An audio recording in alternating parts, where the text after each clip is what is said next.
Good evening, everybody. I'm Denny Schreiner, and welcome to Leilani Lanes in Seattle, Washington for the finals of the $120,000 Ebonite Firebolt Open. And on tonight's telecast, something old, something new, some guys that hook it, a couple that throw it straight. Should be a very interesting show. And speaking of shows, you finished 5th here last year. I certainly did, Danny. I enjoyed being in Seattle, Washington. It's a beautiful area, and I did well in the tournament last year. And this year, we have a very unusual cast. We have some rabbits, we've got an eagle, and mixed in between, we've got a Texas Longhorn. And to explain a little more fully, our top 3 places are players that have come from what we call the Rabbit Squad, or the Pro Tour Qualifier. That's a qualifier that we hold prior to the tournament that enables these bowlers to get into the tournament proper. In 5th place, we have Dale Eagle, and he's our resident Eagle on the PBA Tour. And mixed in between is a veteran, Gary Dickinson, our Texas Longhorn from Burleson, Texas. But let's take a closer look at our 5 players tonight. And leading the parade from the #1 position, the bowler that has led the tournament this week, is Mark McDowell. He's from Madison, Wisconsin. He's a 5-step player, throws a strong hook ball, yet he can straighten it out at those spares. He seems to have a tremendous finish there, tremendous confidence and poise. He's one of the leading candidates for Rookie of the Year, and a win tonight certainly would enhance his chances for that honor. Bill Knight Jr. will bowl out of the #2 slot. He has never played on national television, but a very steady performer. Very steady performer, especially this week. He averaged .221 this week. He's another 5-step player, gets the ball down right away, then kind of controls the swing, throws the ball relatively straight. He'll be playing a little right of the second arrow tonight, Denny. He's kept the ball in the pocket all week long, but he says he's nervous, so we'll see if he can bowl with those nerves and that heart palpitating a little bit. Bob Learn Jr., Mike Durbin, is a home run hitter. He is going to try and throw nothing but strikes, and when he gets lined up, he can do that. He certainly can throw a lot of strikes, as we saw just a little bit earlier. And Bob probably throws the biggest hook of any of our players on the telecast tonight. He'll be sending that hook out around the first arrow and then bringing it back from the extreme outside angle, as he did all week long. And as we saw earlier, when he gets it going, he can throw a lot of strikes. This is only his 2nd time on national television, any other time in his career. So he has to win 3 games tonight in order to win his first title. And if he hadn't cashed this week, he was going home. So maybe that's a good omen for him. One player who's decided to stay out on the national tour through the summer is Gary Dickinson, and he's glad he did. He bowls out of the #4 spot tonight. Gary Dickinson is carrying a very hot hand. This is his 2nd appearance in our championship round in the last 3 weeks. Gary is the stroker of our top 5 tonight. Very smooth. Just look how he flows and glides to the line. Very accurate player. Good follow through there. He'll be playing out there right of that second arrow, keeping the ball in the 1-3 pocket all the time. Gary doesn't beat himself. It would seem that the winner of that first match between Gary and our next man coming up would have a good chance to go all the way tonight, but they got to win 4 games in order to win that title. Make no mistake about it, the most exciting player personality-wise, Dale Eagle, starts in the 5 slot tonight. What do you think his chances are? Well, I think Dale's chances are very good. He came through in the clutch last night. He struck in the 9th and 10th frame to make it into our championship round tonight. Another 5-step player, another player that keeps the ball relatively straight, playing again right of that second arrow, keeping the ball in the pocket. Dale's what we call an action player, Denny. He likes to bowl for money. He likes to bowl under the pressure, and he can certainly do it in the 10th frame, as he showed last night. Pressure, well, you're going to be put on the spot once again to pick a winner tonight. Be a little bit difficult because some of these horses don't have a track record. It is a little bit difficult, and as I assess the situation, I would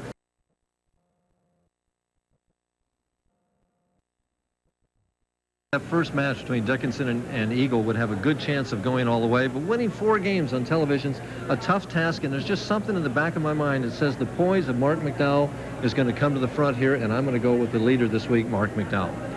There's a very good chance that the winner tonight will advance to the Firestone Tournament of Champions, may have a first-time winner. Stay tuned, because the opening match is coming up in just a moment or so, and of course it'll be Gary Dickinson and Dale Eagle.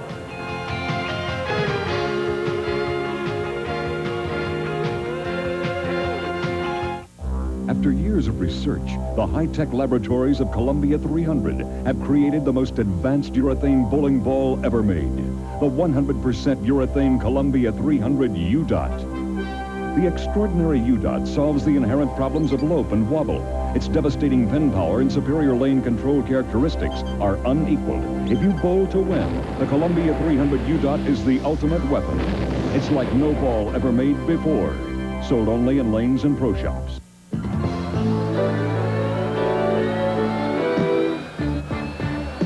One world championship, 5 gold cups, 7 national titles. Miss Budweiser and the king of beers, the winningest team in hydroplane racing.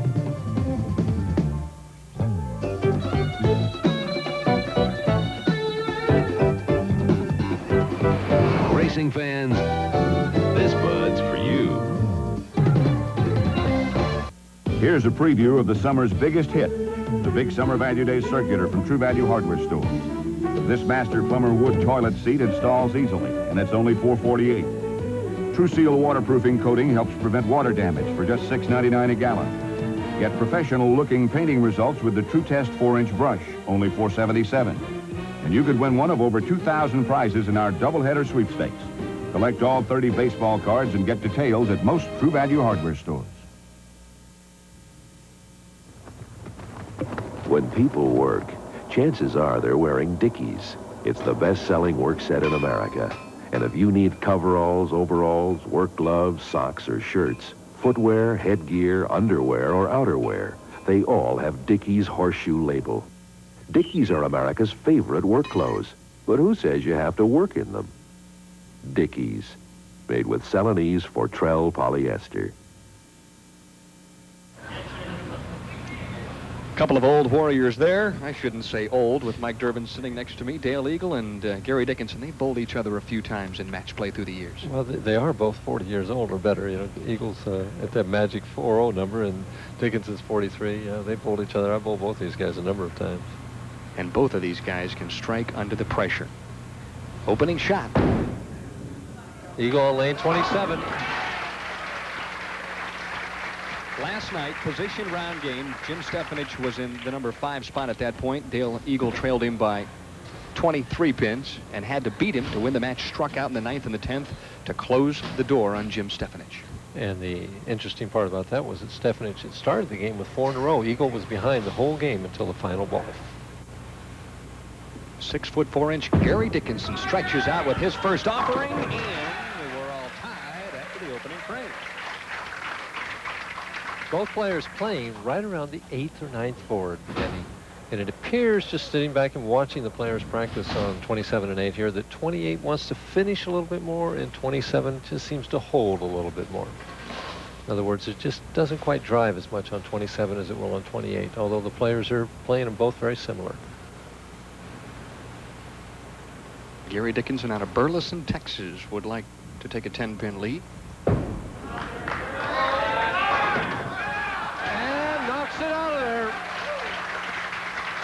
Just sort of shredded the rack that time. 5-pin just took off, went dead left, and the 7 had no chance. We get a chance to look at it here. Watch the 5-pin. The ball nicks the 5, sends it over against the wall. It goes up against the kick side and knocks it down. That's the pro pin action. Yeah, right, that's the pro pin action. Eagle, who's been striking for half an hour in practice, and see if he can continue it.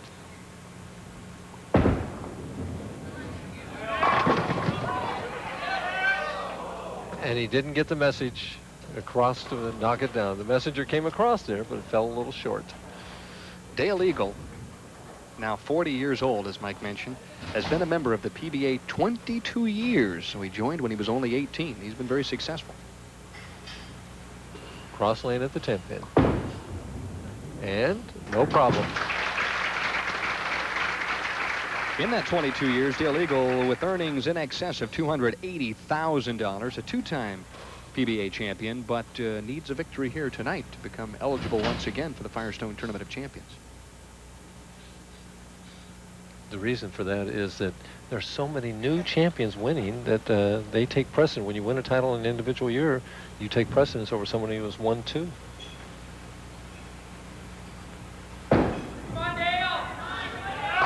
Right back in there.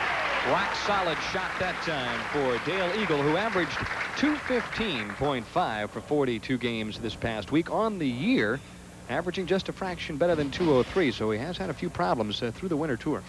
Yeah, 203 for a bowler of Dale's caliber is not up to his standards, that's for certain.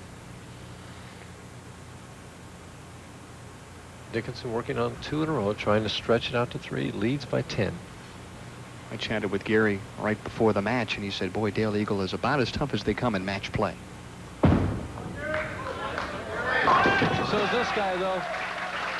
through the years, credited as one of the guys on the tour that's just outstanding in the clutch. Watch how smooth he is. 5-step player, and he just glides to the line. He appeared to stick a little bit here, but it was after he let it go. He did stick just a little bit, a little hop there. 8 PBA titles to his credit, but it has been a while since he's won. 1983 BPAA U.S. Open, and anytime a player of his caliber goes 3 years without a victory, that's much too long a drought. Oh, did that ball hold? Held up, and another strike. Perfect through 4 frames. Gary Dickinson has the hot hand early here at Leilani Lanes.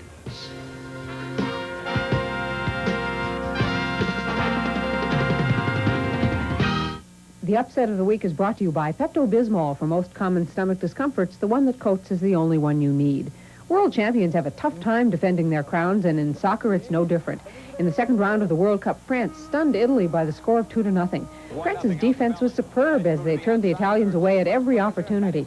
12 minutes into the second half, Yannick Stapira beat Italy's goalkeeper Giovanni Galli to give the French a comfortable 2-goal lead. France knocks off the defending World Cup champions, the Pepto-Bismol upset of the week. An hour from now, there'll be 50,000 fans here, eating, drinking, cheering, and groaning. Some of those fans will leave here not feeling so well. Whether it's heartburn, upset stomach, even diarrhea, they can all take one remarkable medicine for relief. Pepto-Bismol. As it coats, Pepto-Bismol relieves what's wrong, relieves it, then leaves a protective coating behind. Pepto-Bismol. For most common stomach discomforts, the one that coats is the only one you need. Hey, like to play cards? You're good. Would you like Dutch Boy paint at a special sale price? Wow, on sale? Would you like this collectible antique tin? Then go to your Dutch Boy retailer right now. Get this elegant tin with 2 decks of playing cards free with each purchase of 5 gallons of Dutch Boy Super or Dirt Fighter paint. Or just pay $4.99 with any Dutch Boy purchase. An antique tin of cards and great Dutch Boy paint. Hey, that's a big deal. Cute box. Dutch Boy never lets up. He always looks good. He works hard for your money. Get ready, it's coming. Get ready, it's coming. Get ready, America, here it comes. America is getting ready for the 4th, and Shell dealers are pitching in. Get 2 liters of Coke free this weekend when you fill up with Shell SU2000 Super Unleaded Gasoline. Get ready for the 4th at Shell. Get ready, America, here it comes. Gary Dickinson has 17 career 300 games to his credit, Mike, but if he shoots one here tonight, he collects $25,000 from the good folks at True Value Hardware Stores. Well, he's got 4, but he's got a long way to go yet. Oh, okay. Only 8 more, Mike. Third of the way there. Dale Glenn looking for a double on the right-hand lane, lane 28. And we might mention that in last night's position round, Dale was staring at a 4-bagger and was behind by 30 and came back to win. Just like that. He is cool as a cucumber under the pressure. And he just bowled tremendously last night. As we mentioned, beat Jim Stefanich in that position round game to make the show. Watch his swing. He has a bit of an unusual swing here as it comes back and seems to bounce out to the right a little bit there, but he comes through right here, trusts that swing out to the right, and the ball, well, you can't throw it any better than he threw that one.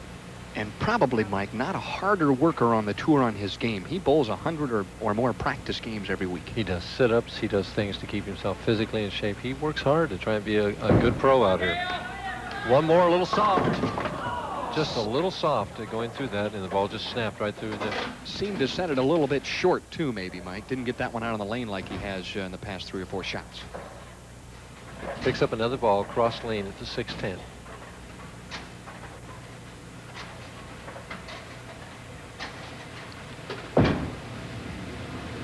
Has the spare, keeps himself in the match. Gary Dickinson, though, at this point leading by 22 and could extend the lead if he ends up with a 5-bagger here on lane 28. Well, he gets a couple more, and these fans who are already behind him will start really yelling. He seems to have a contingent here at Leilani Lanes tonight, and he's a long way from the Lone Star State. Obviously a very popular bowler through the years. Won the Nagy Sportsmanship Award a couple of times. One more. Perfect. Now Well, that was Crunch City, Mike. Little doubt, if any, that all 10 would end up in the pit that time. Well, maybe Dickinson's thinking 300 already. He's already 5 in a row. Gary Dickinson actually was not going to bowl this week. He decided at the last moment that he was going to head up to Seattle and try his luck. In 82, the last time he bowled in this tournament, he finished 5th, so he's had some success. For the last 3 or 4 years, I bowled very little in the summer, and normally I've been taking off here in Seattle, but the last time I was here, I bowled very well, and I got my sponsor about 2 weeks ago, and really, as late as last Wednesday, I wasn't going to bowl, and he talked me into it, so at the last minute, I decided to come. Perfect shot that time, execution, only the 10-pin just didn't cooperate. And we see why it's so hard to throw 300 in the sport of bowling, because you can throw it just your ace shot, and it doesn't wind up with 10 in a pin, only 9. Is there a bit of a letdown when that does happen, Mike? You have to really concentrate on the spare? Not only at the spare, he hasn't got this match won yet. Is Gary still shooting the spares with just one finger in the ball? Yes. And why is that, Mike? He does that. He uses just his middle finger and takes his ring finger out to straighten the shot out so the ball doesn't get as many revolutions, and he can throw right straight at those spares. He's a very accurate player. He's had tremendous success shooting his spares that way. And he is obviously an excellent spare shooter. Eagle trailing by 31. Needs to get something going here. Knocks that 10-pin out on that half pocket hit. Just pretty reaction there. If he were a boxer, he'd be a counter puncher, because we've seen him down time and again, and he just keeps coming back, and does the things that he has to do to win. Well, right now, it's almost a must situation. We're in 7th frame. He's got to put some pressure on Dickinson. He has to strike here, in my opinion. We see the score right there. 31 pins the difference. Eagle working on a strike can cut it to 21 with a double. Talk about coming back. Dale Eagle qualified in the number 24 spot this week for match play and moved all the way up to make the telecast. And he hit that right hit. Another strike, and he needed a strike as he shows the fist, and he is still in the hunt. We'll be back with more match number 1 right after this.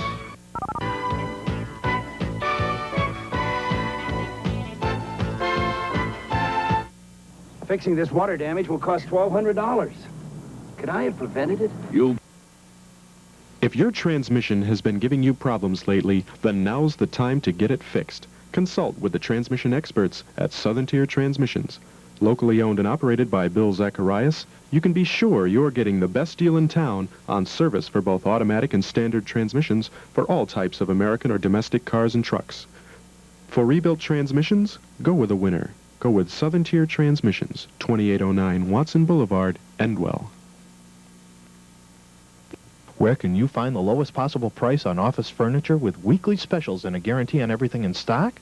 Only at Office Furniture Discounters. Chairs, desks, tables, computer furniture, everything to make your home or office look like you hired a professional. We buy all of our office furniture and equipment by the truckload to assure you the lowest possible cost, and delivery is available. Office Furniture Discounters, 114 West Main Street, Union District in Endicott.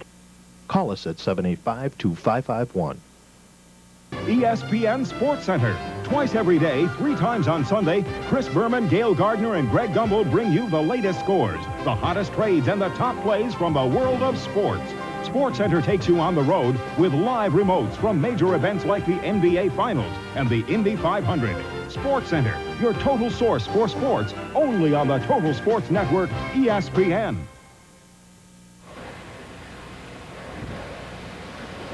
Gary Dickinson leading by 21, and it's not a comfortable lead, Mike, at this stage, because Dale Eagle, I think, is starting to zero in. And it's like you're ahead, you know, and it's a slippery rope almost a little bit. He's biting into that lead. Can he keep it up now or start over again and get another string going after that 10-pin stopping him? Oh, he sure did on that. He threw the frozen rope there, didn't he? Well, explain the frozen rope. I know Dick Weber used to be pretty good at that shot. Well, we were talking about a slippery rope, and that one, as we see the score right there, that a frozen rope is simply a shot where he kind of drills it to the pocket. It doesn't hook much at all, and it's just a little extra speed, and just, like you said, think of a frozen rope. It's pretty straight line right to the 1-2, 1-3 pocket.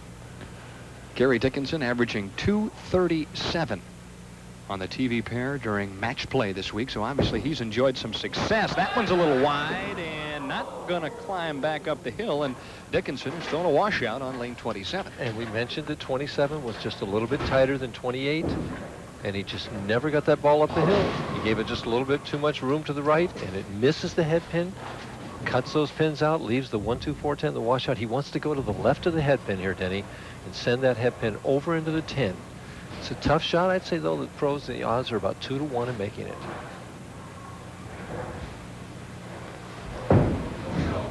Good chance. Perfect. Boy, that's clutch bowling there. We mentioned the fact that Gary was such an accurate spare shooter, and here is an explanation as to why he does it. Right over on the left side, just perfect. That head pin went plunk right into the 10, just perfect. But the lead is 21. Eagle right now can cut it to 11 with one more. He's working on a double. 8th frame action here. Very important shot for Eagle.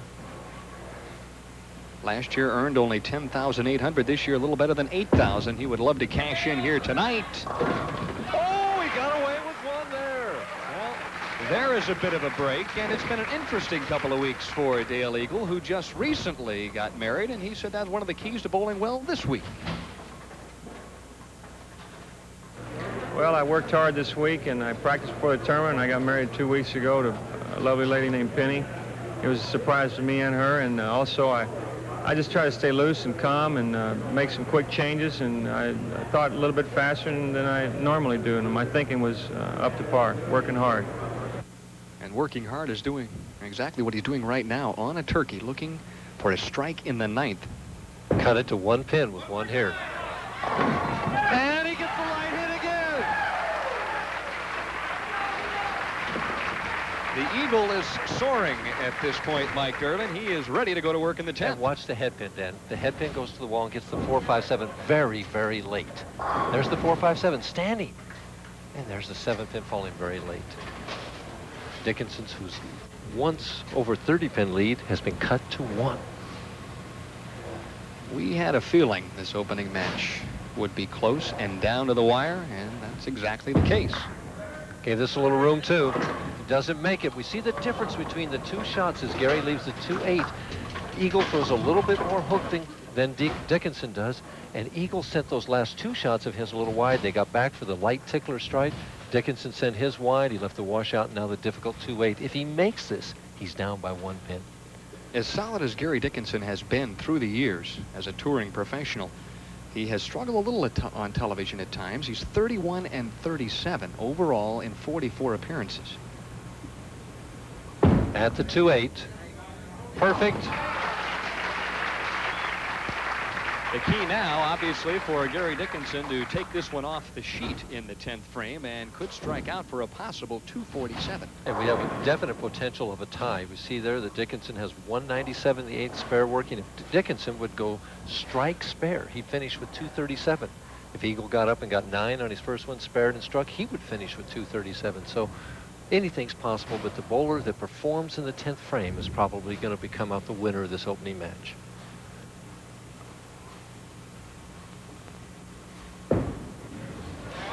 Up high, busted down, leaves the 6-10. That's the overcorrection. Light the last 2 times. He didn't want to go light this time. He didn't trust it, and he just kind of steered it up to the head pin. In talking with Gary before the match, he said, Denny, I've got a ball that hooks a little bit that I like and one that goes fairly straight. I said, which one are you going to use? He said, I think I'll probably go with a straight one because I feel a little more comfortable, and I wonder if he's thinking back at this point, wondering if he might have gone with a ball that hooked a little more. Covers up the spare. And now, an Eagle is so deep in concentration, he doesn't know it's the 10th frame, and that's why he's up there now. He's just discovered that it's a 10th frame, and we were talking in the car coming over, and I said, you know, that Eagle had that ability to just put himself in his own little world, and with that concentration, and he has that ability. Gary Dickinson with a strike would shoot 235, which normally is good enough to win. And it still may be good enough. We don't know.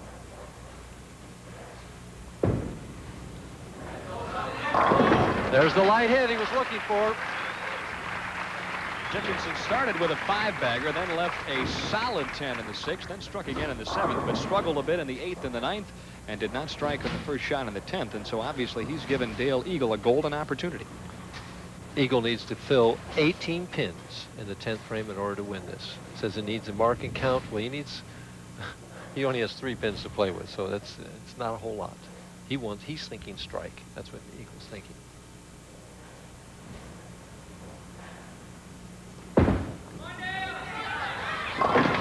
And there's that light hit again, the wall shot. He looks like Dick Weber out there. The last 3 have been movers and shakers, and he does seem to have a little bit of area out there. Doesn't necessarily have to throw it flush to get a strike. And that's always a nice feeling to a bowler. You have a lot of confidence when you feel, hey, I got that whole pocket. I got all the hits going. Eagle now just needs to stay behind the foul line and keep it on the lane. He's going to be in the 240s if he doesn't strike here, in the 250s if he does strike. A very high-scoring opening game here at Leilani Lanes. Finals of the $120,000 Ebonite Firebolt Open. And Eagle just keeps pounding him in there. And there's his wife, Penny. Obviously pleased with the results of the opening match. She followed him around all week long like a hawk, watching each and every frame and rooting all the way. An eagle and a hawk? What do you think? I was waiting for your reaction I think that's for the birds. Oh, gee, many Christmas. I just had a feeling you were going to say that. Dale Eagle with an outstanding opening game. Shakes him loose one more time and captures match number 1. The final score, Eagle 258 and Gary Dickinson 235. Don't forget, coming up next, bowling news.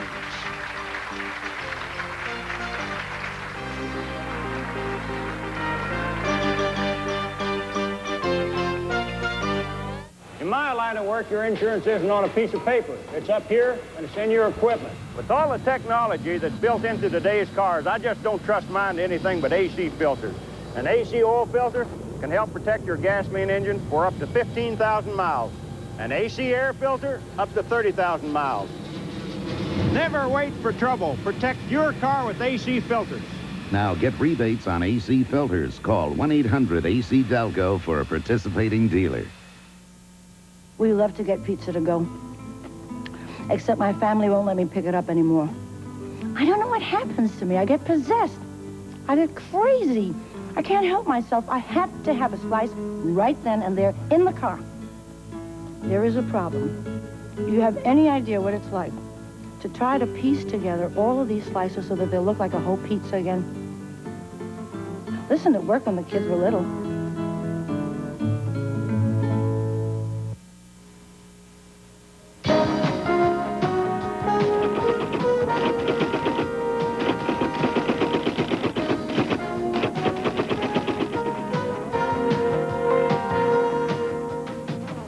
Welcome to this week's edition of Bowling News. With all the talk concerning the money earnings and the average out on the PBA Tour, one statistical department that sometimes gets overlooked is how to be successful on the PBA Tour. That, of course, is winning matches in match play competition. Here's a look at how the guys have fared thus far in 1986. The most productive match play bowler thus far this year is Big Steve Cook, winner of 3 PBA titles. The Cookie Monster, with a 99, 67, and 2 mark, has captured nearly 60% of his confrontations. Marshall Holman, who had to withdraw in the 3rd round with a sore leg this week, leads the tour in matchup wins with 125. In 7 top 24 appearances so far this year, Don Janello is currently ranked number 6 in percentage of wins, while the PBA's Player of the Year, Mike Albee, is just 2 games above the 500 mark at this stage of the season. After a 134-day run at the Cashman Field Center in Las Vegas, the 83rd Annual American Bowling Congress Championships have now concluded. Some 20,000 checks are in the mail. The total payout this year worth more than $1,800,000 overall. And here's a look at the standings as they finished up in 1986. The regular team championship went to Faball Enterprises out of Milwaukee with a total of 32.53. Jeff Reichels was top man on the team poll, and of course he fired a fine 706 series. John Witkowski, along with Brett Faulkner, Jeff Henry, and also John Peterson, rounded out the winning 5-some there. Don Cook and Bob Larson, also out of Milwaukee, combined for a 14-18 total to capture the ABC doubles, while Jeff Mackey out of Mexico, Missouri, finished atop the singles leaderboard. And this year's All Events Championship went to Ed Marska out of Detroit with an outstanding 9-game total of 21-16. Just one other note to pass along. In the recent Victor Awards, the self-styled Academy Awards of Sports, 24 outstanding athletes were honored at that event in Las Vegas. Among them, our own Mike Albee for bowling. Mike was also named the Bowler of the Year by the Metropolitan New York Bowling Writers Association. Joining me now is one of the outstanding bowling writers in the country, Dick Evans, writer for the Miami Herald, and also a new inductee into the PBA's Hall of Fame, and of course the president of the Bowling Writers Association. Dick, I know you've been covering the sport of bowling for over 30 years now, and I know the organization itself, the writers, have come up with some new awards. What are those? Yeah, Denny, the Bowling Writers Association of America is instituting a new award starting in September, the Collegiate Bowl of the Year. We're going to pick a man and a woman who had the best collegiate record, and with some looks at all the collegiate bowling in the country, which usually gets ignored. We're going to have Elaine Hagan, who is the 4th Vice President of the WIBC, be our chairman. We're hopeful of making the awards during the spring break, and Ebonite and Columbia this year are going to help us sponsor the event. They're going to give $1,000 scholarships in the winners' names and the trophies, and we're really looking forward to it. I know you also mentioned to me just before we went on the air tonight that you put together a board that will be selecting a Bowler of the Month. That's something new. Yes, the Bowler of the Month is something that I feel that bowling has needed for a long time, and it's long overdue. And all the other sports seem to have it, and why bowling has never had, I don't know, but the Bowling Writers Association of America this year is going to take it on. We're going to include LPBD players, which is the Women's Pros Tour, the PBA players, the amateurs, the collegians, even the juniors. And each month we will have a board which will select the Player of the Month. And hopefully Jack Graziano, a longtime bowling friend, is hopeful we'll get a sponsor for that. Now, a conversation with Dick Evans would not be complete if I didn't give him a chance to maybe get up on the forum a little bit and chat about something controversial. You've been around the sport for so many years. What do you foresee in the future, and maybe what's your beef at this point? Well, I think bowling at this point needs many things. The first thing I think bowling needs is like other sports, all sports, it needs some superstars. And of course you don't just make superstars, they have to win, the media has to get behind them, they have to have great TV coverage like ESPN, and they have to have the maybe the unorthodox style of a Don Carter, maybe the charisma of a Dick Weber, the colorfulness on the lanes or Carmen Salvino, and the explosive bowling ability of Earl Anthony. And once bowling gets that, then they're on the way like Arnold Palmer did for golf and Chris Everett did for tennis. Maybe the next time around you and I can chat about slow bowling, but I know we don't have time to talk about that now. Notice how I cut him off there on one of his most favorite subjects. Dick, thanks for stopping by. He's heading for Reno, and I'll be back with Mike Durbin right after this.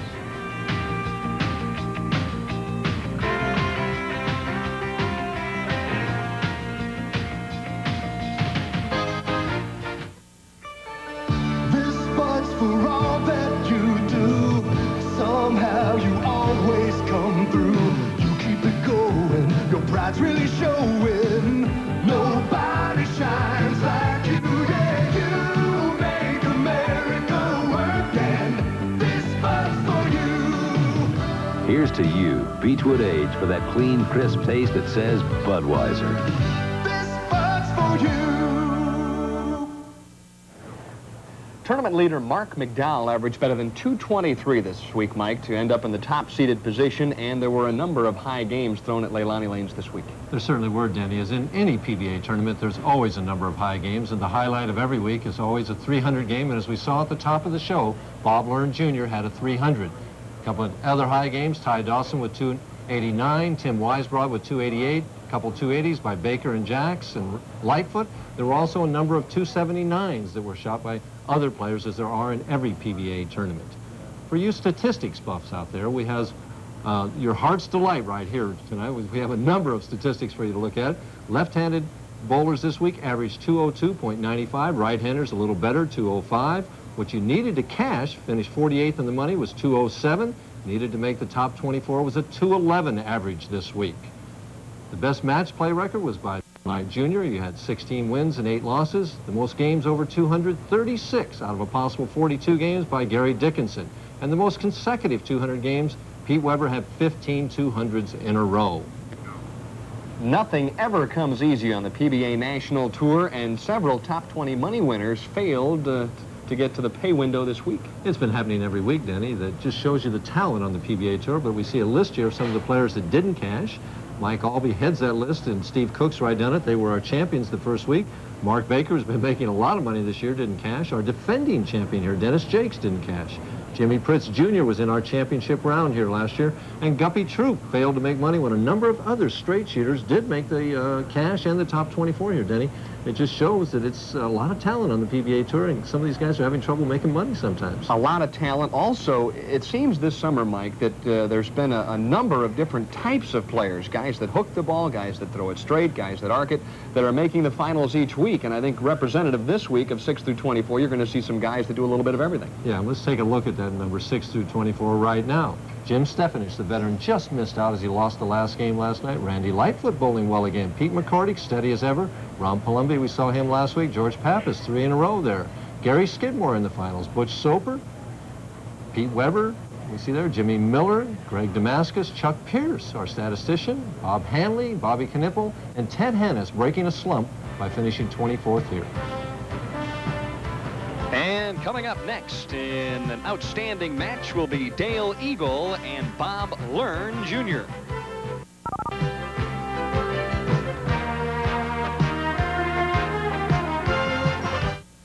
If you're a wreck over that banged-up car, bring it to Frank's Body Shop and sit back and relax. Their trained staff will repair or replace any parts so that your car will always look factory fresh. Frank's Body Shop, a New York State registered repair shop, is approved by every major insurance company in the Binghamton area.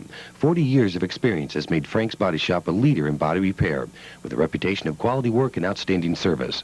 So the next time you meet a friend by accident, stop by Frank's Body Shop, 724 Riverside Drive, Johnson City. They have what it takes to get you back on your feet and driving again. When it comes to buying golf equipment, there's only one name to consider: Dimmick Hill Pro Shop.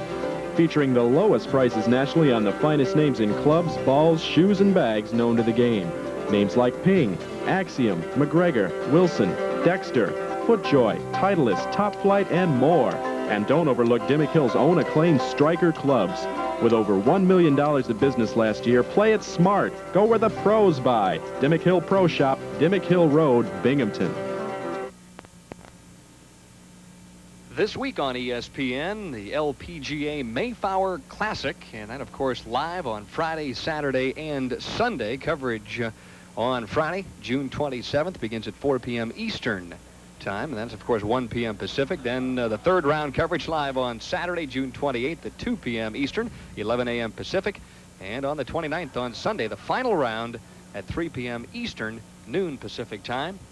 And Bob Learn Jr., 24-year-old right-hander out of Erie, Pennsylvania, opts to open up on lane 27.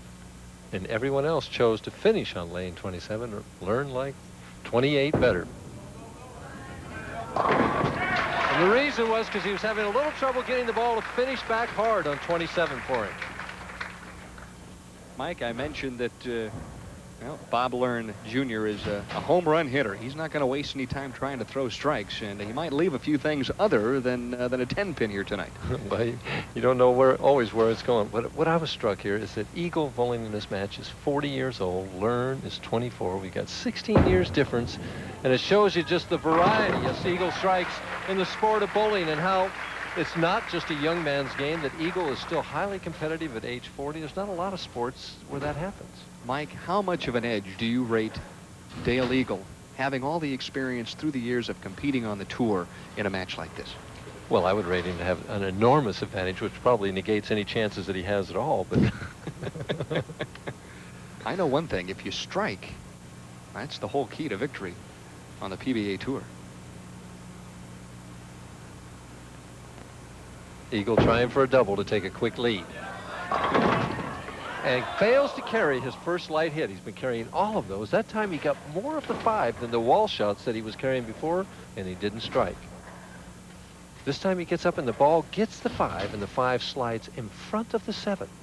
Weakly. See, he just didn't get the drive on that ball that he wanted to make those pins dance.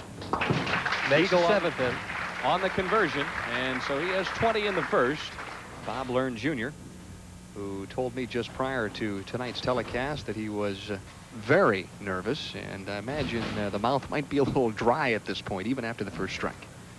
Well, I'll tell you, you want that when you're in this situation. What you're thinking is you want that double, and he can be thinking aggressively now, or he can be thinking negatively, thinking, well, don't pull it, don't throw it too wide. If he's thinking like that, then he's going to have trouble. He's thinking all right, though, I'll tell you. He is a powerhouse. He will definitely cut it loose, and he did shoot a 300 Now this watch week. at the bottom of the swing. He really lifts this ball. Whack, right there, out on the lane, not short at all. Travels out to about the 5th board, and it comes roaring back to the pocket, which is the 17th board. It was reminiscent of the shots you used to throw on the tour. Yeah, sure. My ball acted just like that. Trying for 3 in a row. Light. Doesn't get the 7-pin. Sounds like that ball is rumbling just a little bit, doesn't it, Dan? It might be nicking the thumb hole, or maybe rolling over the label on the ball like Houston did last week. He sure made it work, didn't he? Now, I watched Bob through almost the entire match play portion of this week's tournament and never heard the ball roll over the thumb hole. Why is he changing now? Well, it may not be intentional. It's just sometimes under the pressure, it gets a little harder to get that thumb out of the ball clean. At the 7-pin, no problem. A solid spare effort.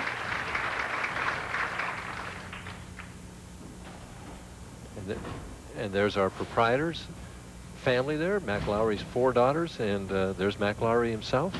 He's been hosting this tournament here. He's been the manager here for a number of years. We've had the tournament here 12 years in a row. Seattle, one of the oldest stops on the summer tour. This is the 24th consecutive year that the pros have bowled in Seattle. That says a lot for itself. And as you mentioned, 12 here at Leilani Lanes. Dale Eagle trying to shake loose that 4-pin. And this television pair, interesting through the years, Mike Durbin. Back in 1976, Paul Caldwell captured the PBA National Championship here and threw a gutter ball in the process. Well, the situation, I remember that very well, as I just missed the show that particular year. And he was bowling Dave Davis, and he got up in the 10th frame. He was working on a strike, a single strike, and if he struck, he would win the match. Well, he got nervous. He didn't hit his ankle or anything. He was playing out around the 7th board, and he just threw it right in the channel. But he got himself back together. That was the worst possible thing that could happen, and he struck for the spare, and then he struck to tie the match and wound up winning it in a roll-off. I don't know if I could do that. Had a chance to chat with Paul and Hall of Famer Wayne Zahn at the doubles in Las Vegas a couple of weeks ago. Both guys look great, and both guys look forward to bowling in Tucson in a couple of weeks. Well, that's their home territory.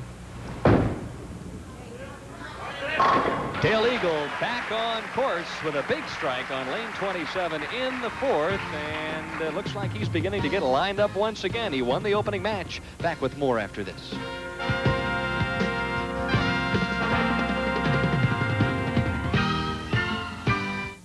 '86 PBA Summer Tour in Riverside, California, down in your neck of the woods, Mike Durbin. The Southern California Open live next Wednesday night on ESPN, 9 p.m. Eastern Daylight Time. But this evening, let's turn our attention to the little guy. That's a Tiki Trophy, and that is a trophy that goes to the winner this evening, bowling ball in hand. That's certainly an unusual trophy. Do you think he throws a full roller, Mike, or semi-spinner? Bob learned a study in concentration. He'd like another strike, and this one a little bit too high. And so often, after a break in the action, when you get a chance to sit down, you don't make a good shot when you come out of the commercial. Well, he was pacing around. Bob looks uptight. He just looks nervous. He needs just to get himself going, to get a couple strikes here, just to loosen up, even though he's ahead in the match. Yearly earnings, just a fraction more than $2,000 in 1986, and he bowled basically the entire winter tour, so it's not been a good 86, but you could recoup a lot of that with a victory here this evening. Well, you can if you're single, and he's single, so. That's one of the big keys as well, huh? He needs to just loosen up, get that ball off his hand a little bit cleaner. He's ahead in the match by about 8 pins. Bowled brilliantly last night. Won his last 5 matches to secure his position on the telecast this evening. He is more than capable. His best shot of the match right there. Seemed to be much more in control of what he wanted to accomplish that time, Mike. Very solid shot. Very solid. He got it out wide, got ground the ball very nicely that time, and it finished strong. Eagle, though, can take the lead with a double on lane 28. And Eagle right now, just I look at him, he just seems to exude confidence. I just think that he feels that he's going to win.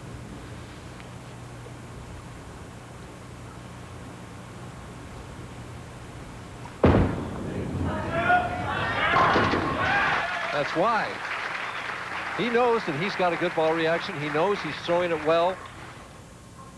And he knows that the players he's competing against are inexperienced. And watch his arm swing. Comes back here. A little bit of an unusual move at the top of that swing. Kind of bounces out, but he brings it back in close to his ankle at the finish. Right over about that 8th board. Where he has been playing most of the week here at Leilani Lanes. All he's done is change balls. We see the scoreboard there. Eagle working on a double, head by 2, can increase it to 12 with 1 more on lane 27.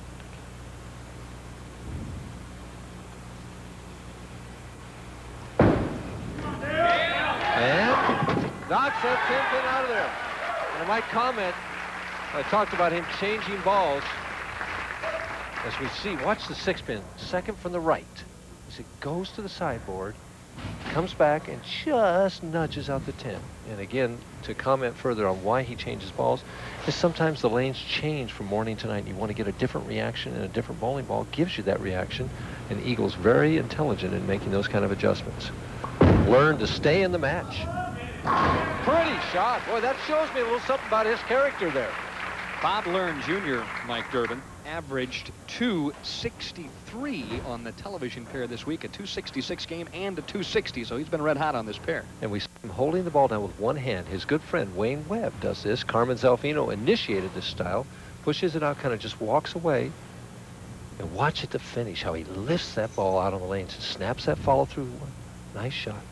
Can take the lead back again with 1 more. And, oh, he threw it super, left a solid 10. Boy, young player like that responded to the challenge, and it just wasn't his fault. And look at the look on his face there. But he's got to get himself together. It's only 3 pins that he's down. If he makes this 10 pin, no giveaways here.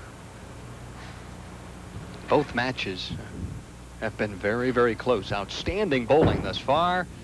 And Learn with a nice cross alley spare is hanging tough right now in game number 2. Back with a conclusion right after this message.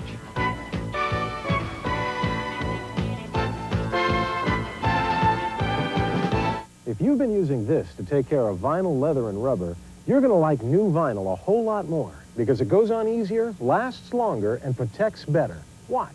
We applied this to one of the front seats. Now, as instructed, we'll wait. While waiting, we'll wipe new vinyl on the dashboard, door panels, the tires, and now the other seat. New vinyl dries in seconds. There's no waiting, no rubbing, no buffing. But with the other product, there's more work. You have to go back to wipe off the excess wetness. Now, to prove new vinyl lasts longer, we applied both products to this car's vinyl top. And look, after 52 car washes, only the new vinyl side still shines like new. New vinyl is not just for cars. Use it on furniture all around the house. So if you've been using this, try new vinyl. We guarantee you'll like it better or your money back. Get easier to use, longer lasting new vinyl. Only at these and other fine stores. Tough guy personified. Howie Long, how do you get a smooth shave that's not tough on your wallet? Get personified. Get Persona. 900-976-1313. ESPN Dial Sports, the number for the latest scores, stats, and trends, plus ESPN programming information. For just 50 cents a call, you get the country's best scoreboard service, plus our primetime lineup. 900-976-1313. ESPN Dial Sports. Call anytime. We talk so often, Mike, about how well a player bowls on the national telecast. Now, it's been 2 years since Dale Eagle has made a show, and yet tonight he's responded beautifully. It's amazing, you know. He hasn't been in this situation over 2 years. You can react to a number of different ways. He could be pressing, but he's relaxed and confident. It's written all over his body English.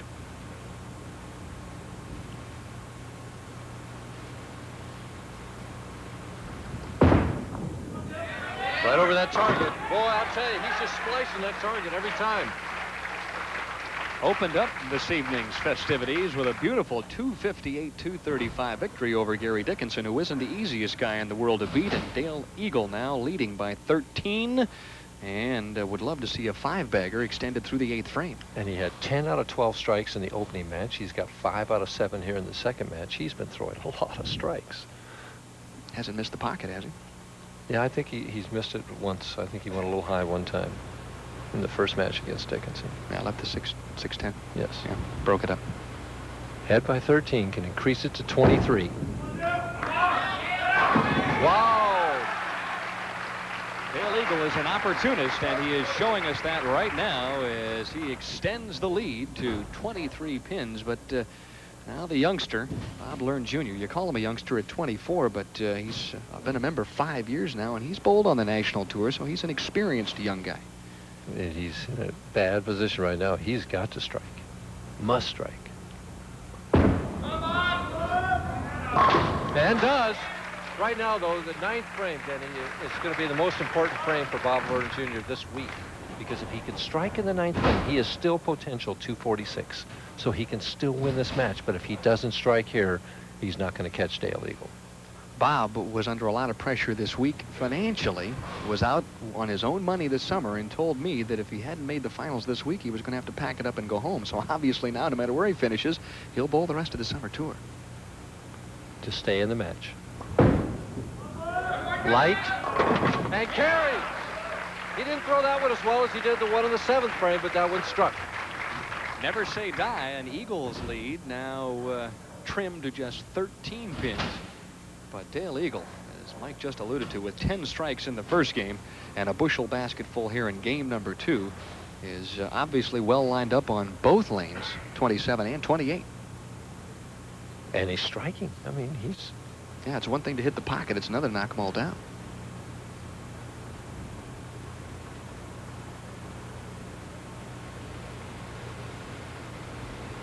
For 6 in a row. Oh! He's just throwing each one better and better and better. You've won PBA titles, Mike Durbin, from every conceivable position. 5, 4, 3, 2, and 1. How difficult is it for you mentally to go from the number 5 spot all the way to that title match? Once you've got a reaction like Dale Eagle has, it's fun. I mean, you just can't wait to get up there for each shot. You're just so confident that you can defeat no matter who they put against you, because everything's going your way. You get that momentum built, and it's hard to stop you. Should Dale Eagle strike out in the 10th, a game of 269. He hasn't won the match yet. Still hasn't. He still hasn't, but he's in awful good shape. Leaves the swishing 7. The second one he left one in the 2nd frame. He needs to convert this spare, get 9 pins on the fill ball, and he's going to win his 2nd match and go on to face Bill Knight Jr. Which is easier said than done. Cross lane at the 7. Should present no problem. It doesn't. When you talk about those cross lane spares to the left side, that's what you'll be talking about in the bowling tip this evening. That's right. How to make them all right. You probably never missed one on the left side, did you? Oh, of course not. Never. And Eagle picked up the wrong ball. He's got 2 of them out there. Is it easy to get confused when you're that pumped up? I've seen players do it. I've seen them do it. Did you ever pick up somebody else's ball, Mike? No. I have unique pitches, and so needs a strike, or 9 pins he needs here to shut him out.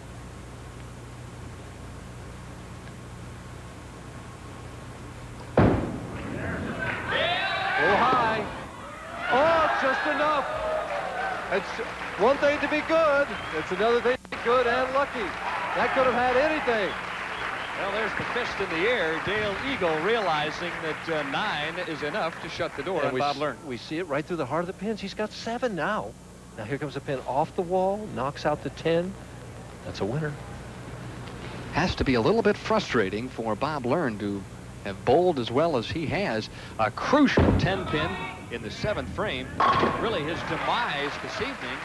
He just bowled outstanding and just got outgunned. Well, and what's even more frustrating, Denny, is Bob Learn had a winning shot. If he gets by this game, he could have won the tournament. he could have definitely won the tournament. If he strikes out here, he finishes at 246, and he could have 9 strikes. Eagle wound up with, 7? So...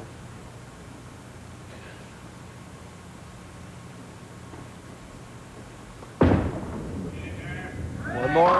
Oh. That 10-pin he left back in the 7th frame is a big shot. You would think that 246 would be more than enough to advance in the championship finals. It's just not good enough here tonight. And it's interesting. Eagle has not had any cakewalks. They've had 230, 240 shot at him, and he's won both matches.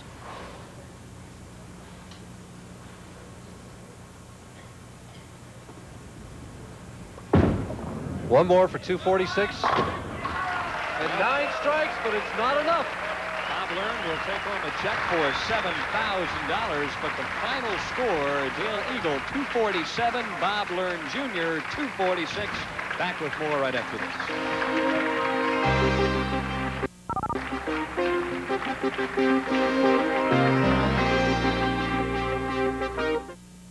Fixing this water damage. And make it dead center also. Now, one more is left, and that's the 7th pin. That's a pin that scares a lot of people because it's in the far left-hand corner, but it's really not that difficult. Let me show you how. In order to make the 7 pin, it's a simple adjustment of what I've already done. You remember, in order to make the 2, we were on board 17. In order to make the 4, we were on board 13. Now, in order to make the 7, we move 4 more boards right. 1, 2, 3, 4. That takes us over to board 9. And I'm going to use that same second arrow in order to make the 7 pin. And again, this follows our basic rule that we gave a few weeks ago that spares on the left. I want to move right. Here we go. Again, I'm going to throw my natural delivery, not try and throw it straight on purpose like at the right side spares.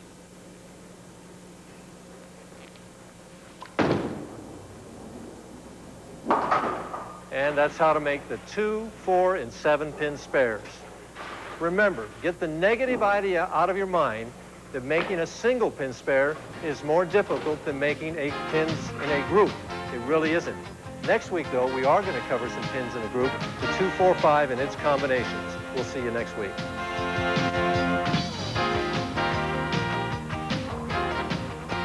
Dale Eagle in mid-flight at this point. Will Bill Knight Jr. clip his wings? Well, stay tuned for this ESPN. It's the St. Paul Derby live on Sunday, 6 p.m. Eastern Daylight Time, and the site, the Caterbury Downs in Minneapolis, Minnesota. Mike Durbin, an outstanding thoroughbred race, $300,000 guaranteed for those 3-year-olds. That's a little bit more than we're going to make here, isn't it, though? This is what we're going to make here, though. 5th place has already taken home $4,500, and Bob Learn is going to wind up with $5,500. The loser of this match will take home $7,000. That'll lead to the title match, $18,000 to the winner and $9,500 to the runner-up. Bill Knight Jr. and Dale Eagle. Eagle with the hot hand thus far, averaging 252 for the first 2 games here in the championship finals. Not a bad average, is it? There's nowhere else to go but up, I guess, huh? I tell you what, it's hard to maintain those 250 averages. Somehow the pins just don't want to cooperate to keep knocking him down at that pace. His opponents have averaged better than 240. Hasn't been good enough. And that is the big reason why. Flush in the 1-3 pocket, and Dale Eagle a bit pleased, I think, with a little hold area, the fallback shot there on 27. That ball definitely held for him. He didn't think that ball was going to stay in the 1-3 pocket, but he had good speed on it, and the ball held pocket. Bill Knight, who admitted before the show that he was very nervous, we'll see how he can respond and overcome that nervousness. The pride of Gallup, New Mexico.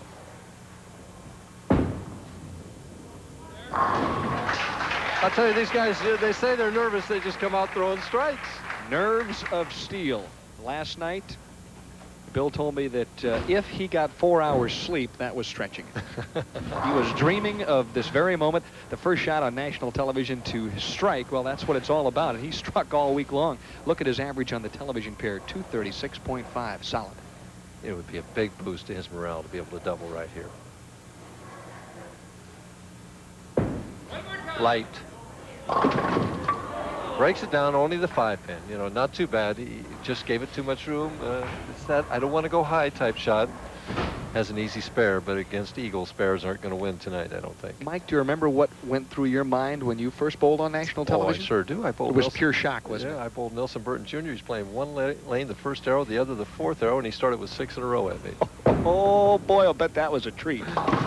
Did you win? No, I lost by about 80. Yeah, but you remembered it. That's the important thing. A spare up in the second frame for Billy Knight Jr.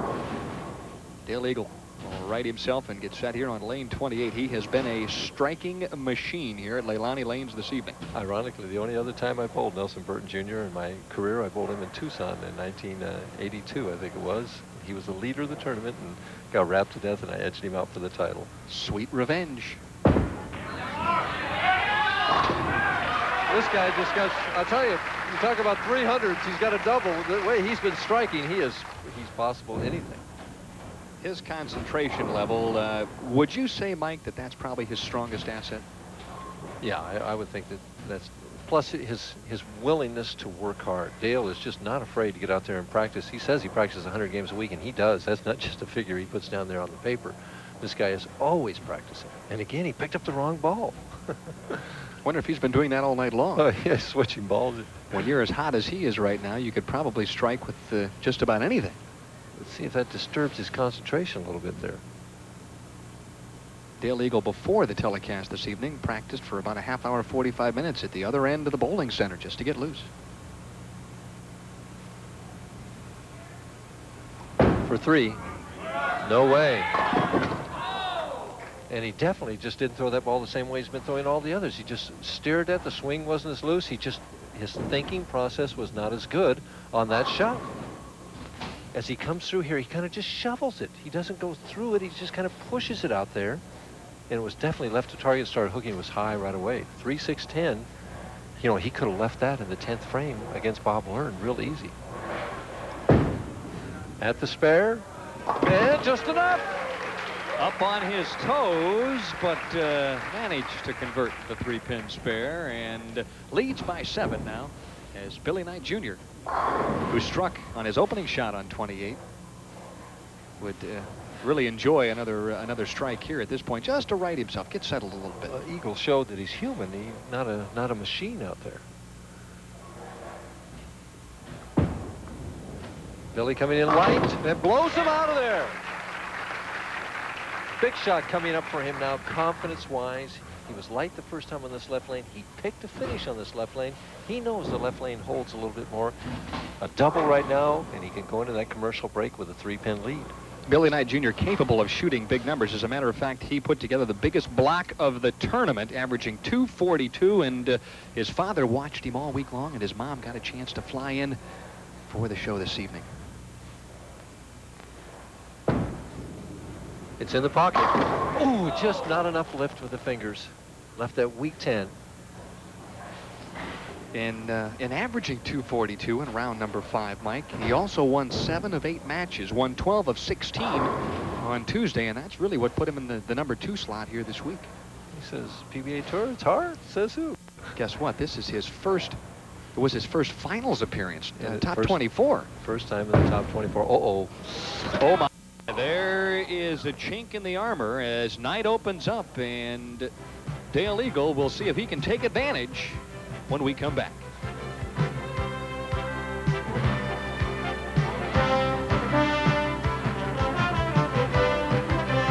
You know, I'm single. Winners here at Leilani Lanes. Dennis Jakes last year, Don Janello in 84. Charlie Tapp won in 83. I remember 82. Tommy Hudson struck out to beat Bob Hanley in 1982. Jeff Moran beat my good friend Larry Lobb back in 81. Dave Beckman was a local favorite. And, of course, Marshall Holman is from this area of the country. Won in 1979. Dale Eagle, who opened the semifinal match with a double, and then really threw probably his worst shot of the night in the 3rd frame. But he's up by 19 in total command, really, as early as the 4th frame.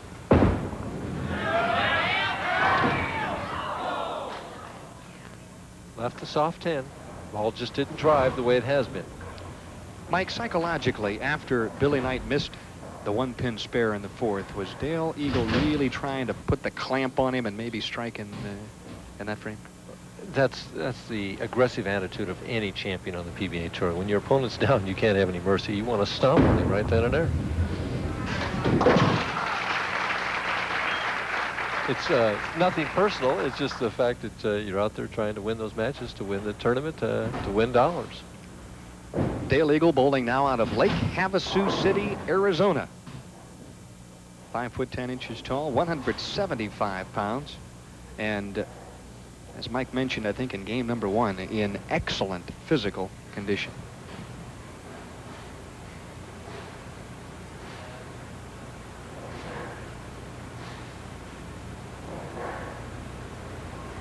Eagle trying for another strike in the 5th frame here.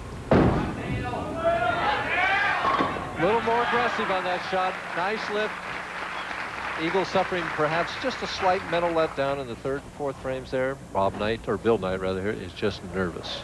Maybe he'll relax a little bit now that the worst has happened and he's had that open frame. Normally after that first big mistake, you sort of breathe a little bit and say, okay, that's my bad shot. Now let's go back to work here and get things started. There you see Bill Knight Jr.'s earnings. And regardless of what happens in this match as he strikes on lane 28, he'll win more this evening than he has in his PBA career. And I find it interesting, again, as you see so many times, the guy picks to finish on the 1 lane, and he cannot get a strike on the lane that he picked to finish on. When you speak of picking a lane to finish on, obviously that's the lane in practice you feel you have the best chance to strike on. Right, and I should mention that the player who finished higher in the standings has that option. Bill Knight qualified 2nd here, so he gets to choose the lane that he wants to finish on. Needs the double here to get back in the match. And has it. Hey, he threw 2 great shots there. Billy Knight Jr. averaging 221 for the entire week, but when you look at another stat, the fact that he's averaged only 198 on the national tour this year, it sort of points out the fact that he has had trouble on the tour. Well, he's a young player, and maybe he's... It's all a learning process. Right, he's been learning how to bowl on the PBA Tour, working on his game, and starting to develop. Anybody can average 221 on any PBA condition has got some talent. Eagle up by 8. 6th frame action, trying to increase it to 18.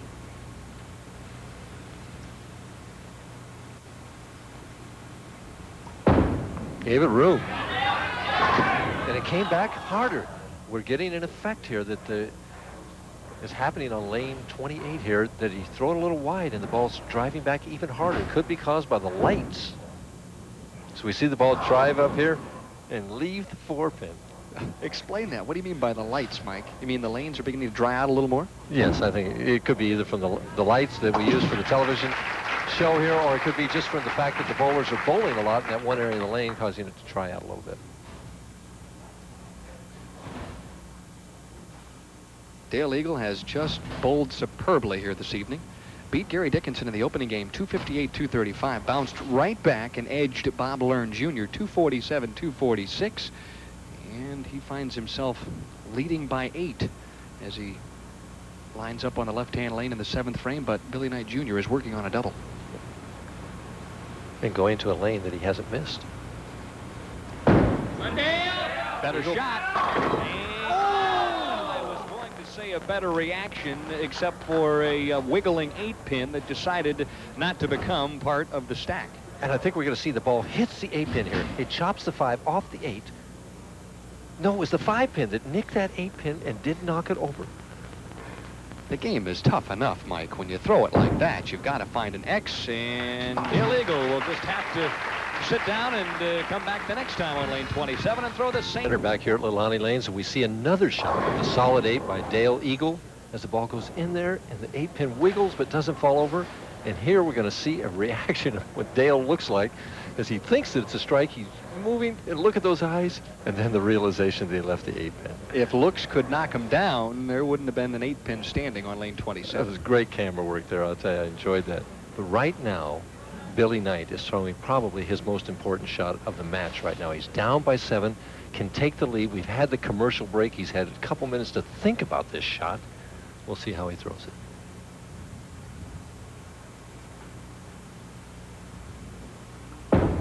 Hold it. And left only the 4-pin. It could have been worse. He didn't throw it well. but he threw it hard. At least he kept good speed on the ball and kept it in the 1-3 pocket. Looked like he realized that he yanked that a little bit right from the get-go. Watch him here. He doesn't get out of the thumb clean.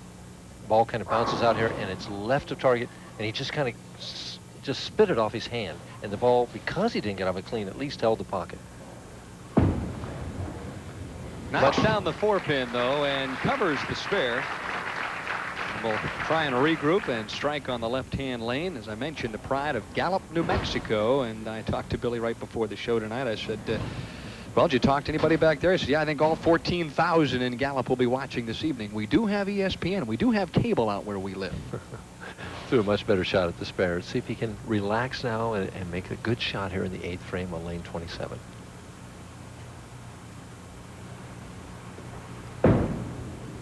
Light.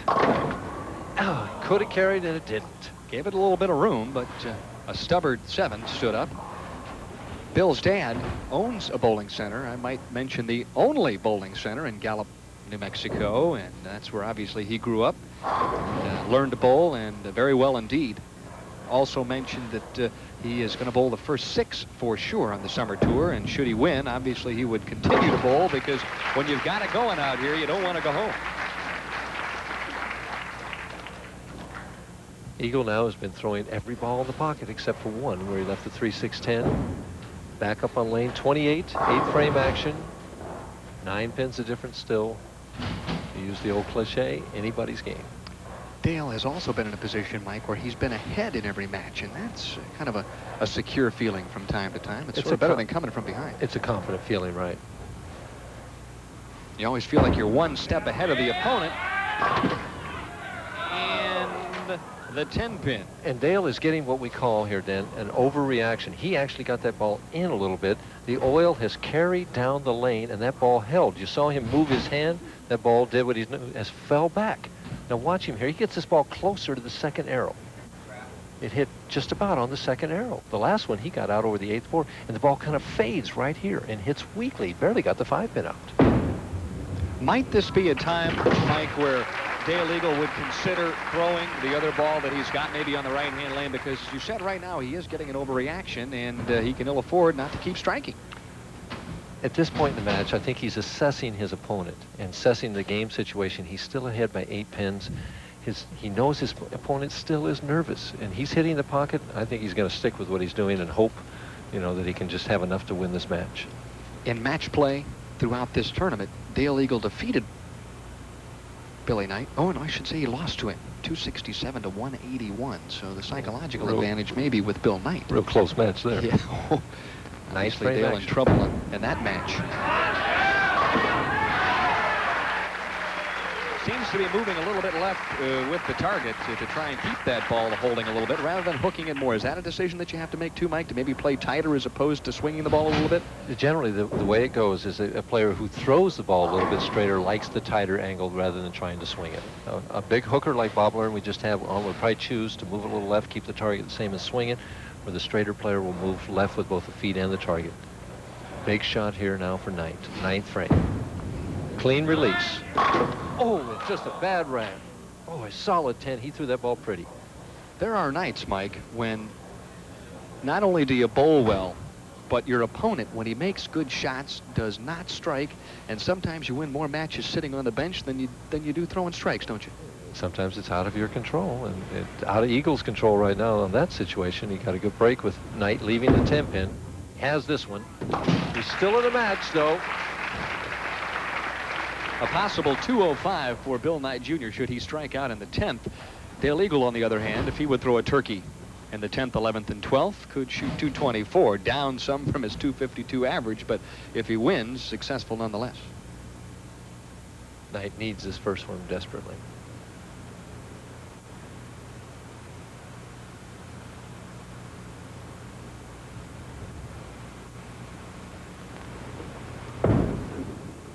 Light, and gets the light hit, the one he did not carry in the 8th frame.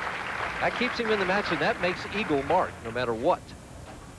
7 pins, the last one to go. Let's see what hits it. The head pin goes to the wall. You see it. It comes back.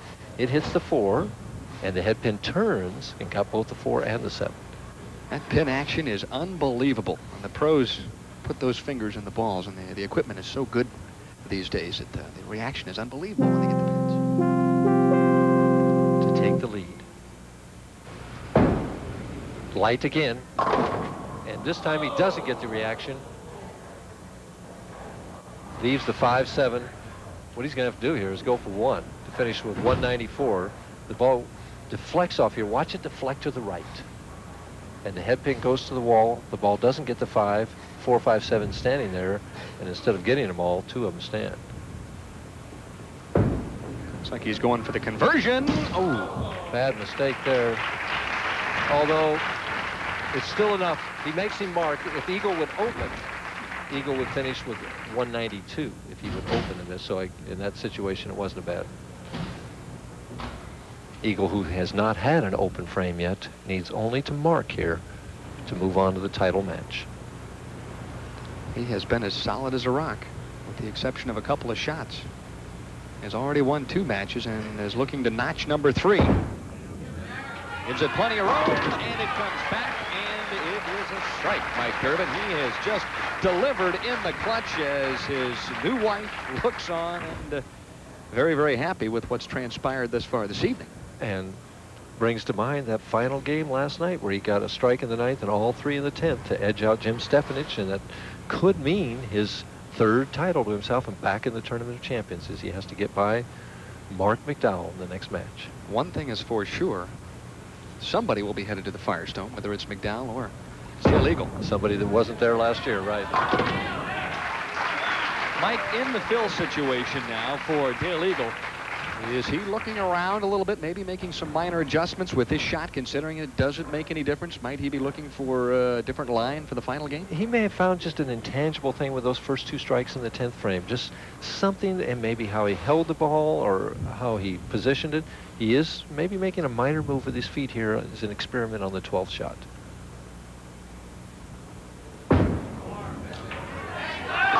Whatever he did, it was correct, because he strikes out in the 10th. The final score, 224-193. Mark McDowell is coming up next. He's the top seed. Out closer to where Eagle is playing. Only he's doing a lot more hook than Eagle is. How many times, Mike Durbin, did you go throughout an entire week and lead a tournament and get to the championship finals and have to rearrange your line? Did it happen often? I didn't lead that many, Dan. Oh, you were evading the question, but I'll let you get away with it at this point. This is the title match, though, for $18,000 and a trip back to the Firestone Tournament of Champions for Dale Eagle, a first-time try for the rookie Mark McDowell. Well, I'll tell you what, I really like his attitude, though. I mean, to come out and change at this point shows that he really has an open mind and that he's going to be a winner, if not now, some other time. And Eagle, maybe thinking about Firestone a little bit there. Pulled it right through the nose. Mike, only the 3-6. Explain the difference, pressure-wise, from winning, say, a semifinal match and then having to stand up in the title match. Well, you're seeking to get to that level all the way along in the other matches. Suddenly now he's where he wants to be in that title match. And that's not the goal, Dan. The goal is to win the tournament. And kicks it over. Little body English helping Dale Eagle.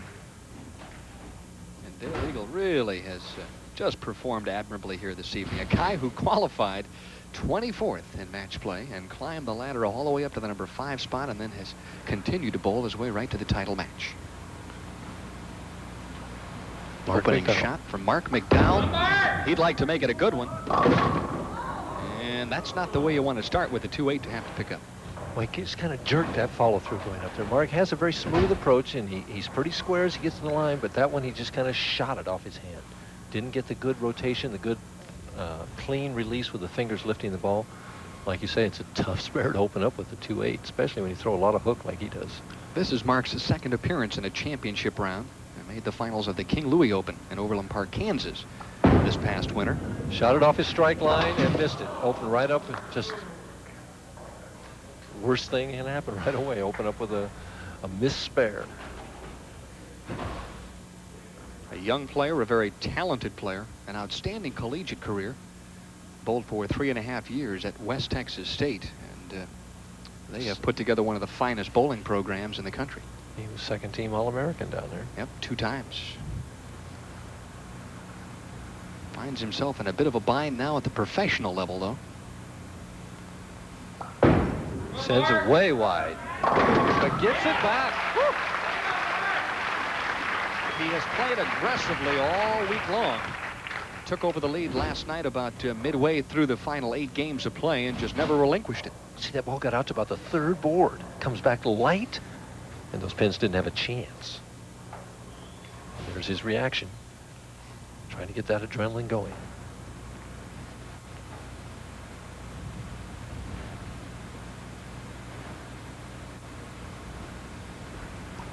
Eagle going down and in. That's where he's been all night long, right in that 1-3 pocket. Dale Eagle's last victory on the tour came back in 1984, the Fairlanes Open in Baltimore. That was a very low-scoring tournament. He defeated Art Trask there to win that title, and he just outlasted everyone else. He made his spares and kept the ball close to the pocket. Since then, though, he's fallen on lean times.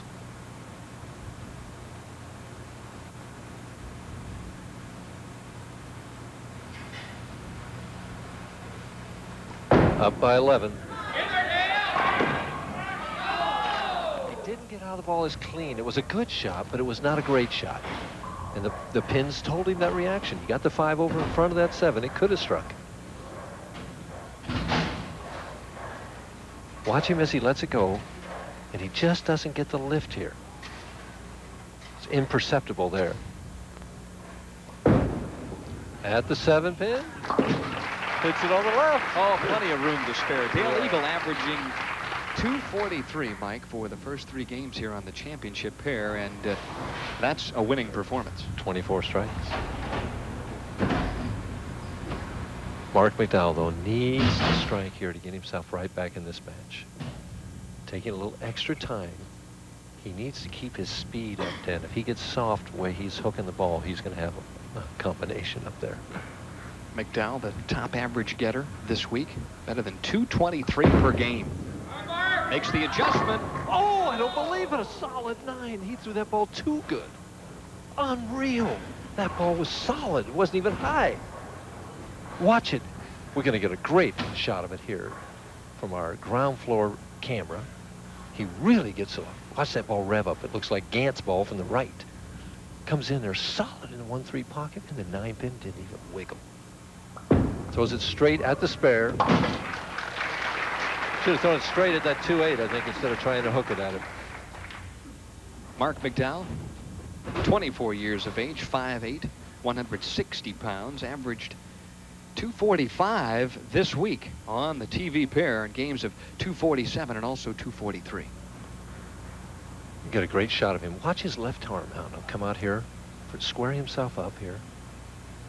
Head right on the target. The follow-through comes straight up. That's a pretty picture there at the finish. That's a good finish position. Very strong player indeed. Really lifted this one. Just didn't make it back.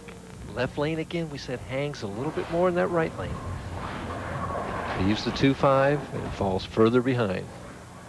The key at this point, Mike, for McDowell, just to make the spare and gather his wits and get ready for the 5th frame. Right. Interesting, he shot the 2-8 off his strike line, but he's moving to the extreme left to shoot the 2-5.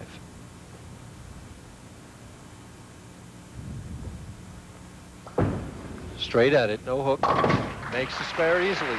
Breathe a little easier after that shot. He trails by 13, but this one is far from over. Back with the conclusion right after this message.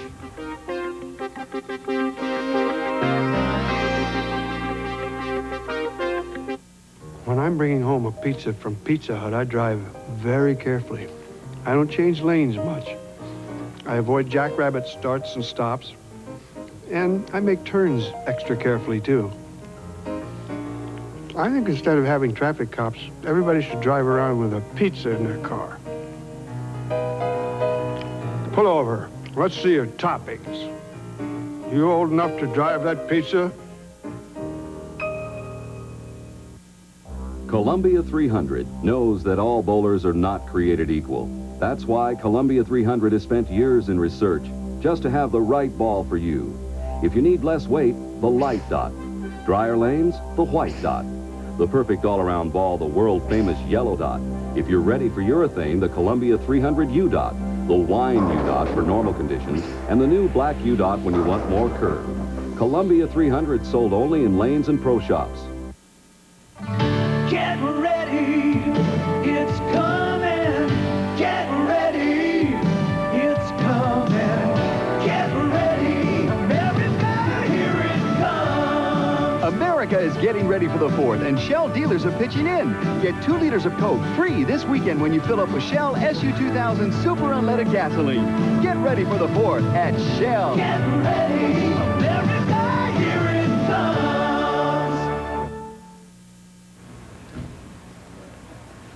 More golf coming your way this week on ESPN. It's the LPGA Mayflower Classic live Friday, Saturday, and Sunday. The defending champion is Alice Miller, and believe me, the ladies know how to make birdies, Mike.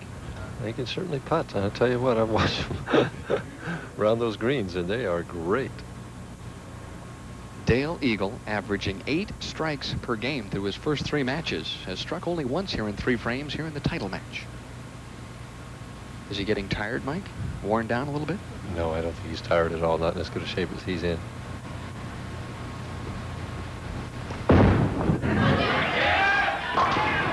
Boy, he's knocking that weak 10 out of there every time.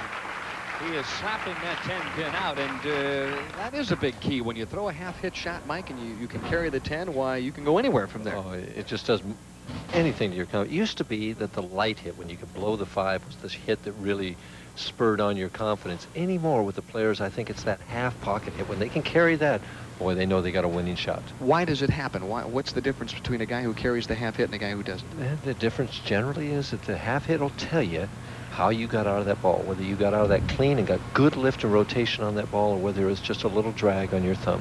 Dale Eagle leads by 13. Could make it 23 here with a double in the 5th.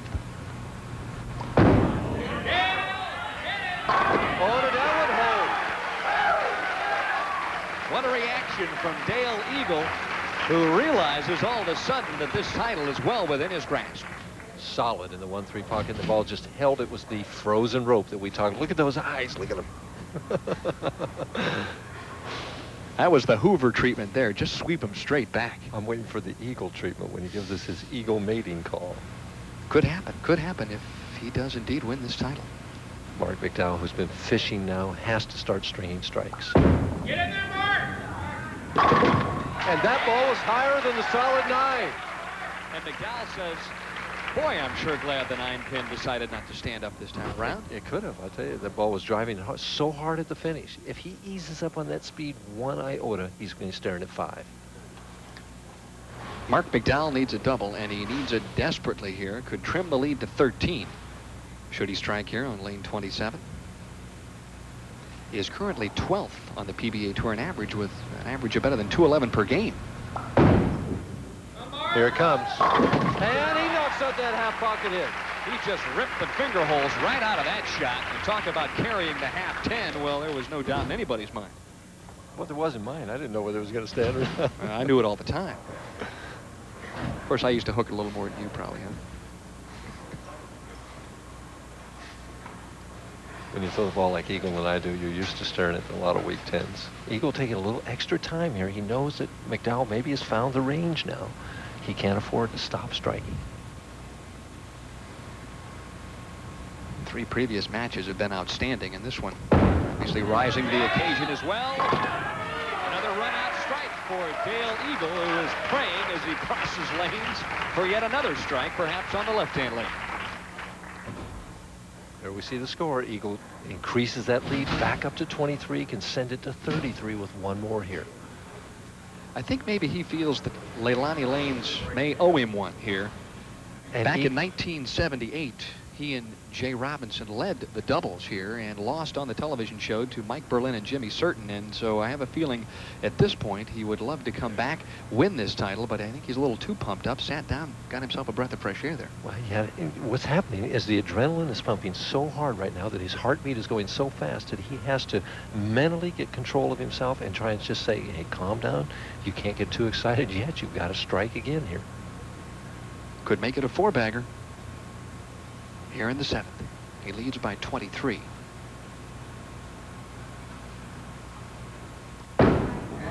Threw it well. Ooh, it doesn't carry the light hit. The ball just wouldn't quite finish, but that gives Mark McDowell life here. If McDowell can strike a couple of times, and McDowell's studying the rack. And personally, if I were bowling, I wouldn't shoot the rack. I'm sitting right behind it, and I would re-rack if I were Mark McDowell. Of course, I don't throw his ball either, so. Maybe we'll get a chance to look at the rack on 28 as Dale Eagle prepares to shoot the cross alley spare. At the 7-pin that wiggled for a moment, but just would not fall. So Eagle spares up, has 139 now through 6 with a spare up in the 7th. And why, Mike Durbin, would you not shoot at 28 the rack? Well, I'm sitting at a slightly different angle than we see there on the screen, and the 5-pin just looks a freckle off spot to the left of me, and I get paranoid on things like that, and I say, nope, I'm going to, you know, if I have 3 re-racks coming, I'll take it. I'll take one right there. This is a big shot here. Have not seen a re-rack here tonight, have we? I don't think so. I don't think so. Maybe that's indicative of things to come. The younger players don't re-rack as much. Hey, the way they strike, they don't have to. McDowell in a must-strike situation. Lets it fly. And knocks that 10-pin out of there. Here he comes. A very gutsy performer, an outstanding athlete. As a matter of fact, his freshman year walked on as a kicker and made the University of Wisconsin's football team. And in practice, kicked a couple of 55-yard field goals. In a game, kicked a 48-yarder and still decided that bowling was his game and transferred to West Texas State. And you know that those field goal kickers have just ice running through their veins. Well, he must have been a soccer-style kicker, you think? I would think he probably was. Got tremendous leg action, though. Very strong player. Not very tall, but very solidly built. Down by 12, can cut it to 2 with 1 more. This the lane's been giving him trouble. Zips it up. Ooh, pretty shot. And a little reaction from McDowell here. He's talking to lane 27. He's saying, hey, that's the best shot I've thrown all night long, and don't dare stand up. Watch this ball knock out that 10-pin. 6-pin goes to the wall, doesn't even hesitate. And McDowell has a fist. Look at his reaction here. And I think this is a little bit for the lane and a little bit for Eagle, because Eagle's been doing this. So there's a little psych job going on. A lot riding on this one tonight. $18,000 to the winner and a trip to Akron, Ohio. Firestone Tournament of Champions. Dale Eagle will try and answer back, and he does. Oh my, we've got a gunfight here. And at Firestone, you can win $50,000, so there's a lot riding here. 2 pins with 2 frames to go. Well, you would know about the Firestone. You won it 3 times. Well, I was blessed there. We see the scoreboard there. McDowell 127 in the 6th with a double working. Eagle 159 in the 7th with a strike. If both players would go all the way, if my addition is right here, Eagle would win 249 to 247. I don't know about you, Mike, but I'm starting to get a little nervous. 9th frame. It's about time to start getting nervous. Eagle's a little nervous too. Yep, steps back off the approach. He did that in the 7th frame and left the 7-pin. It's a little air on the right hand just to make sure that the grip is proper. You don't want to lose a shot right at this point with the title on the line.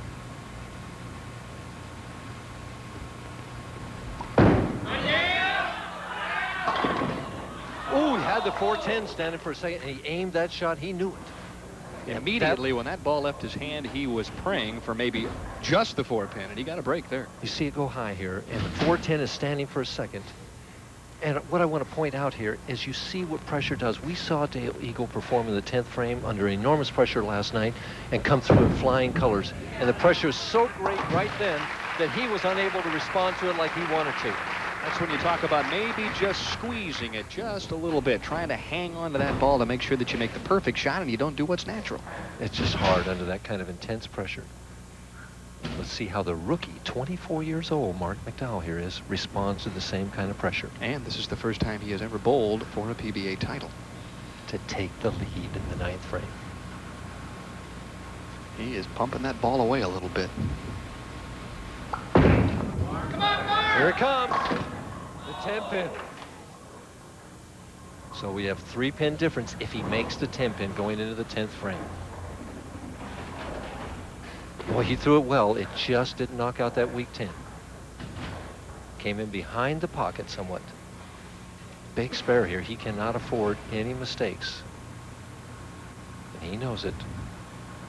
Mark McDowell, one of the leading candidates to claim PBA Rookie of the Year honors. Made 3 straight top 24 finals this past winter. Has already won better than $19,000 this year.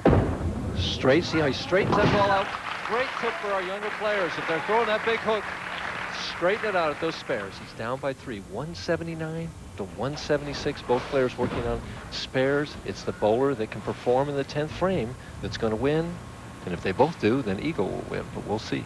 It always seems to come down to the 10th frame here on the tour, Mike. And when you live with that, it's no different than anything else. They're used to that kind of pressure. I never did get used to it, I'll tell you. Well, you did all right. You won 14 times. You had to do something right along the way. Yeah, but I didn't win too many of them in the 10th frame, I'll tell you.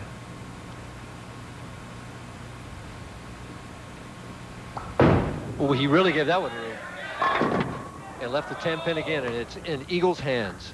He just couldn't get that one off his hand, but it came back. He got it to the pocket. Looked to me, Mike, as if Mark made 2 very good shots in the 9th and the 10th and just was a bit unlucky not to carry a strike. Well, he could have struck on both of them. It was in the pocket. He's got to make this spare to keep any chance that he has of winning.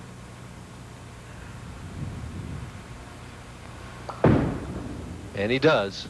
Have to be impressed with McDowell's performance, really, Mike. He has just been solid since the 5th frame. Ended up with a 4-bagger, strikes 5, 6, 7, and 8, and then a couple of 10s in the 9th and the 10th, or he really could have been in the driver's seat. And that solid 9 he left back in the 3rd frame. Well, right now he'd be in the lead if he carried that. The count is still important. If he strikes on the fill ball, it's 215. Just more relaxed on that one. Gives himself a little clap on his own and says, well, it was the first time I've ever bowled for a PBA title, and I think I represented myself pretty well. And Eagle throwing the most important ball he's thrown in the last 2 years right now. And I think he knows it.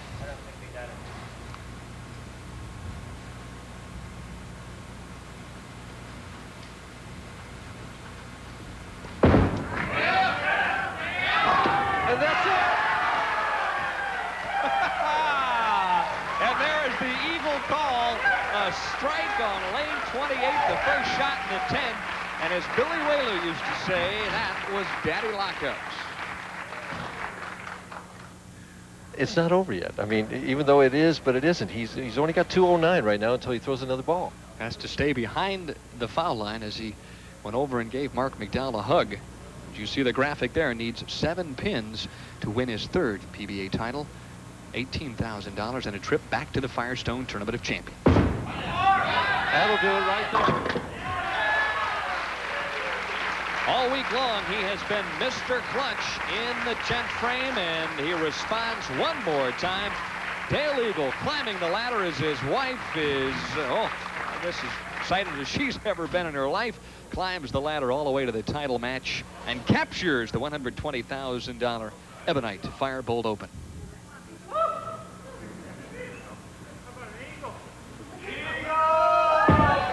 They're calling out Eagle in the background, and there's the Eagle call. The fist in the air, the final score, 228-215, back with a winner right after this.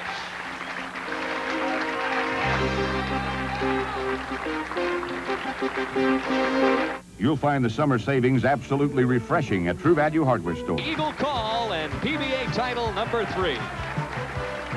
Tonight's telecast has been brought to you by Dickies. They're America's favorite work clothes. But